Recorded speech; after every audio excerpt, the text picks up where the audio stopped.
everyone can learn and earn. And today, tuturuan ko kayo kung paano gumawa ng sarili nyong bag tag. Ayan. Actually, hindi lang bag tag ang pwede mong gawin using this. Pwede ka rin gumawa ng IDs, pwede kang gumawa ng mga flashcards, pwede kang gumawa ng keychain. Sobrang dami mong pwedeng gawin or pwedeng maging output using this process na gagawin natin today.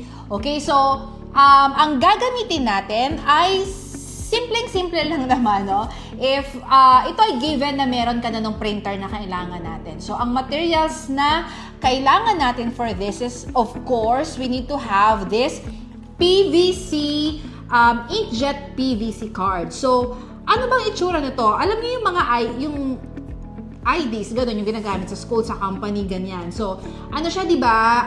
Makapal na plastic na color white. Ito yun.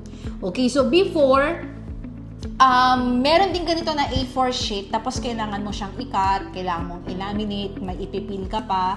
So, medyo mahaba yung process. Pero, itong na-discover ko, yung ituturo ko sa inyo, sobrang dali lang ng process niya, okay?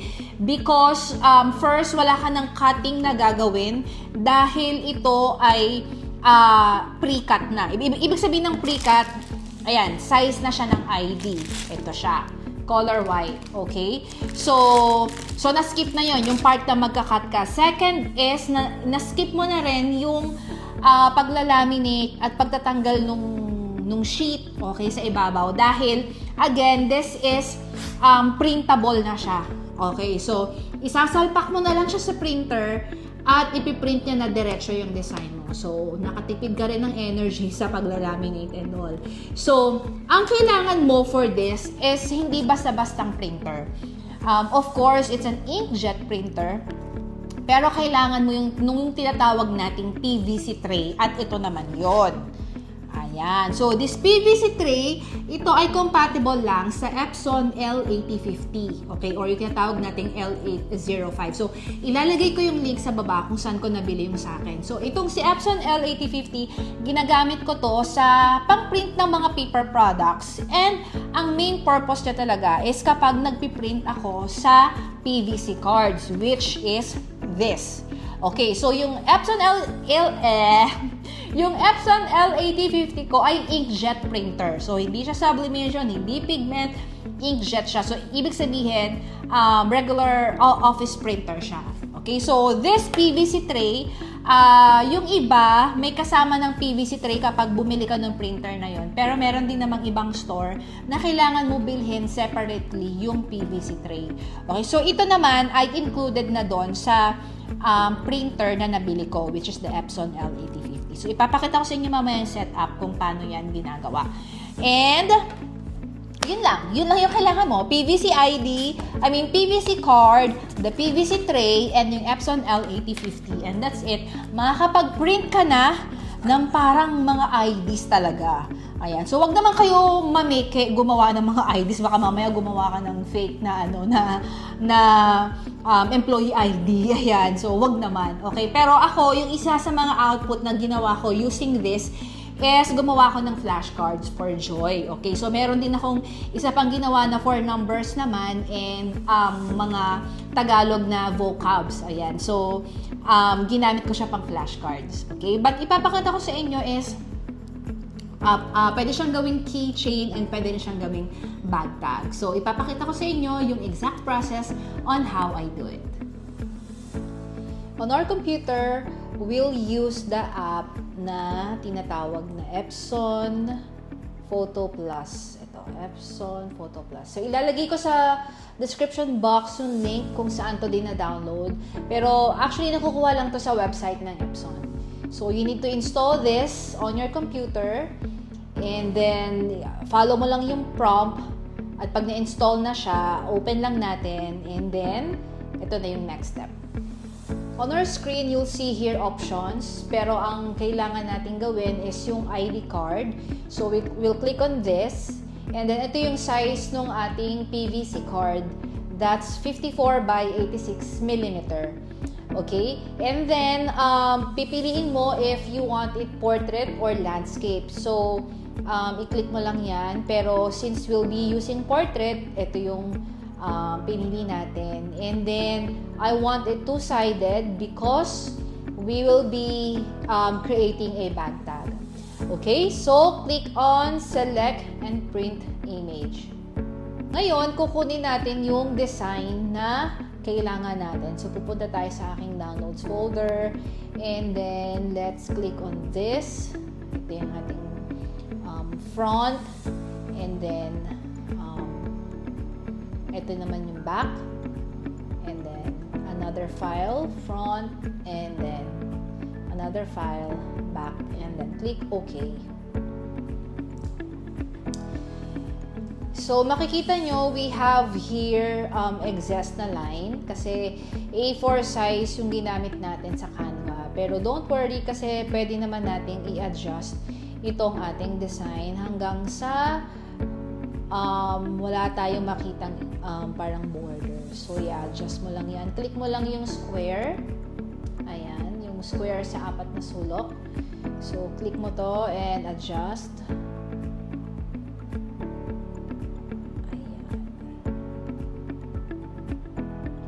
Again, our printer is Epson L8050.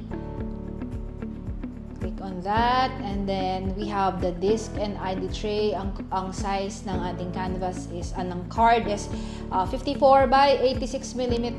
Layout is borderless and print quality is just standard. Okay, so we'll click on start printing, but before that, kailangan muna nating i-set up yung ating printer. So, kailangan natin ng tissue or anything na cloth para linisin lang yung ating tray, making sure na walang dumi or walang excess ink na naiwan. Okay, and then after that, kukunin na natin yung ating PVC card, pre-cut cards, at ilalagay na natin dito sa ating card slot. So, ngayon na naka-ready na siya, babalik na rin natin. So, itong bilog, yung disc, yung nandito sa labas, and itong ating 2 cards ang nasa loob.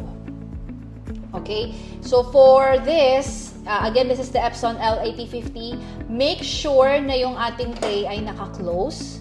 And then, ipapasok natin siya dito sa butas na to, sa slot na to. Okay? Hindi sa ilalim, dito sa taas. And ipapasok lang siya hanggang dito sa line na ito. Ayan. Okay, so medyo may katigasan siya ng konti. It's okay.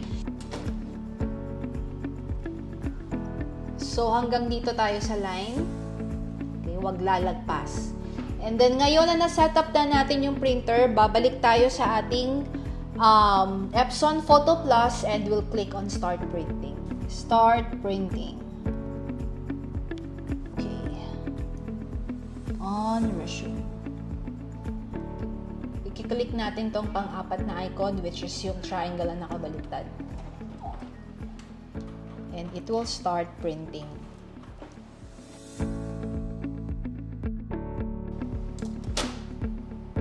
Okay, we're done. Here's our printout. Ayan. Look. So, this time, babalik na rin naman natin siya. Okay? But before that, pupunasan muna natin ulit yung ating tray to make sure na wala tayong excess na ink. Ayan, meron siyang konting ink. So, para hindi siya sumama doon sa ating PVC card, kailangan ay nililinis. Okay. So, before natin siya ulit i-ready, babalik tayo doon sa ating Epson Photo Plus para i-set up naman yung back print. Here's the front at ito naman yung back. So, adjust lang natin siya ulit, making sure na wala tayong white na line sa baba. Okay. Dito rin sa kabila. Ayan.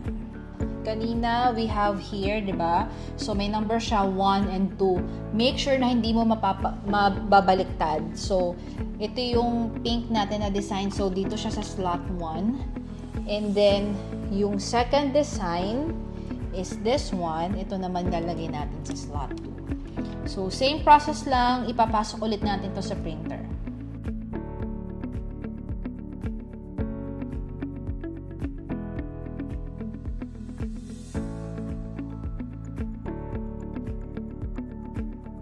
So, we're done with our back design.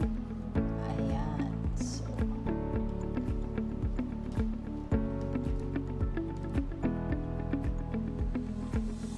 ayan. So, ngayon, bubutasan na natin to using puncher, and then ipapakita ko kung ano yung ginagamit ko na rubber for this.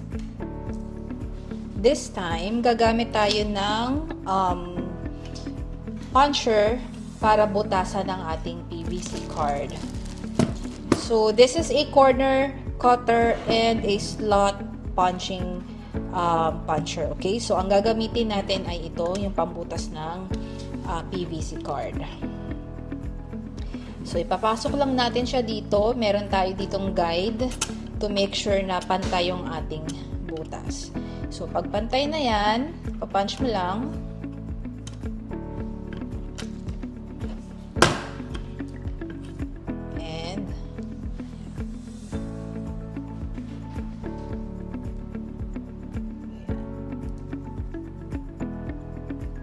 So, gagawin din natin siya doon sa kabila.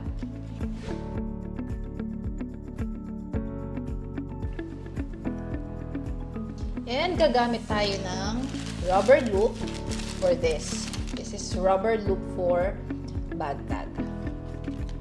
So, papasok mo lang siya dito.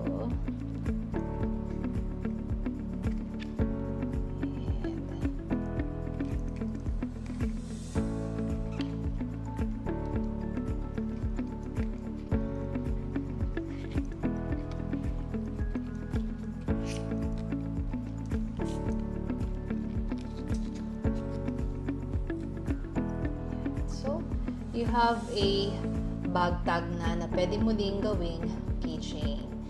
Ayan. So, lagay din natin ito sa kabila.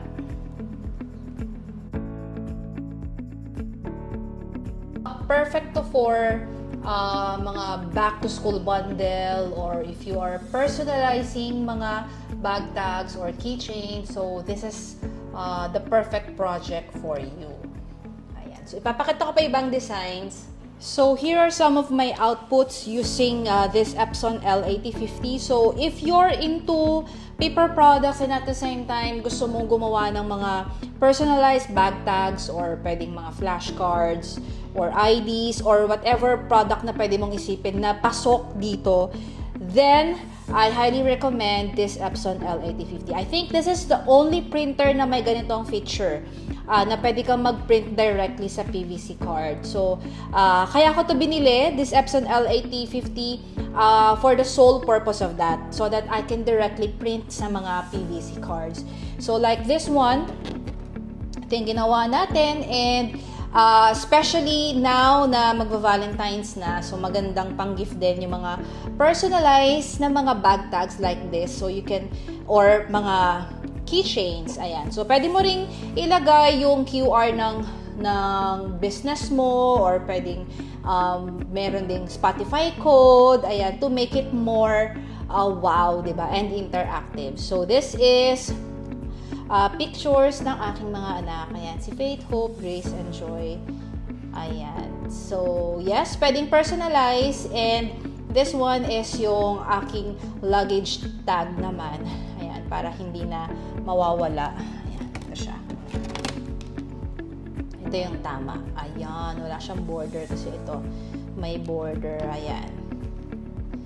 So, meron na rin akong ibang ginawa na meron ding like this one, Bible verses.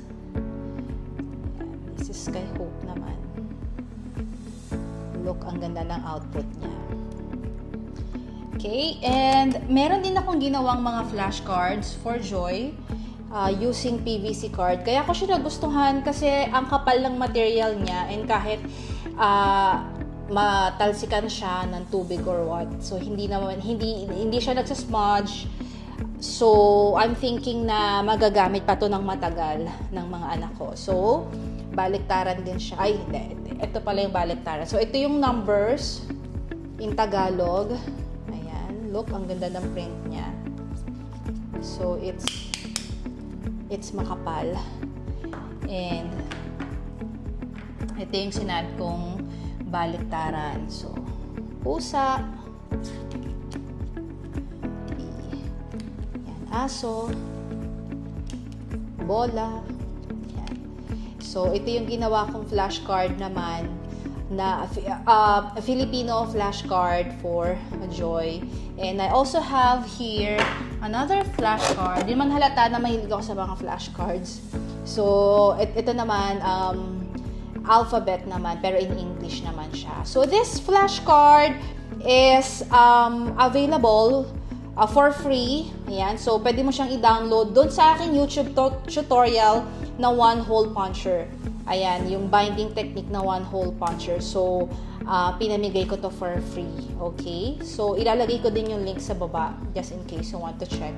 So, this is for free. You can sell it. Pwede mo rin gamitin sa mga anak mo. So, this is just front print lang.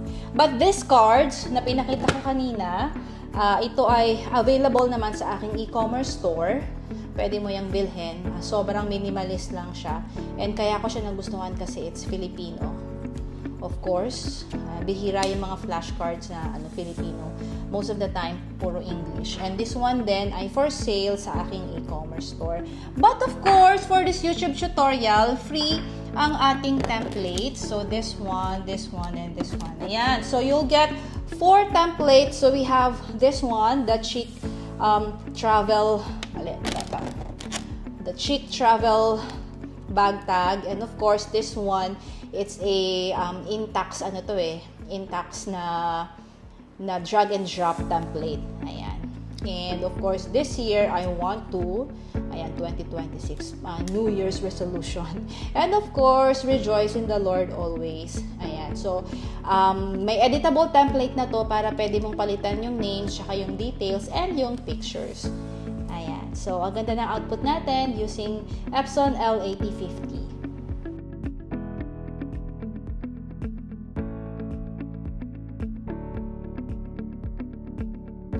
Yung mga IDs na sinusuot natin noon sa school at sinusuot din ngayon sa trabaho, o di ba kaya mo din gawin sa bahay?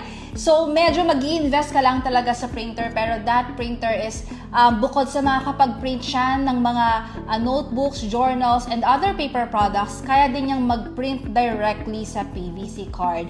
And sa PVC card alone, ang dami mong pwedeng gawin dyan. So, again, hindi lang mga flashcards. Pwede kang gumawa ng mga bag tags and mga personalized item that you can sell. So, ganyan lang siya kadali. Akala natin nakaka-intimidate, pero with the right tools and right materials and right tutorial, kaya mo siyang gawin in minutes. So, I hope marami kayong natutunan sa ating tutorial ngayon. And if you want to dive in, kung paano mo mamonetize ang printer mo, ang creativity mo, I'm inviting you inside our DIY Premium membership, because inside, hindi lang crafting tutorials ang matututunan mo, kundi you'll have a clear roadmap so that you can start earning from home while taking good care of your family. So, I'll see you inside our community, at lahat ng details ay ilalagay ko dito sa description box. So, I'll see you on our next tutorial. Bye mga Bimong Pinay!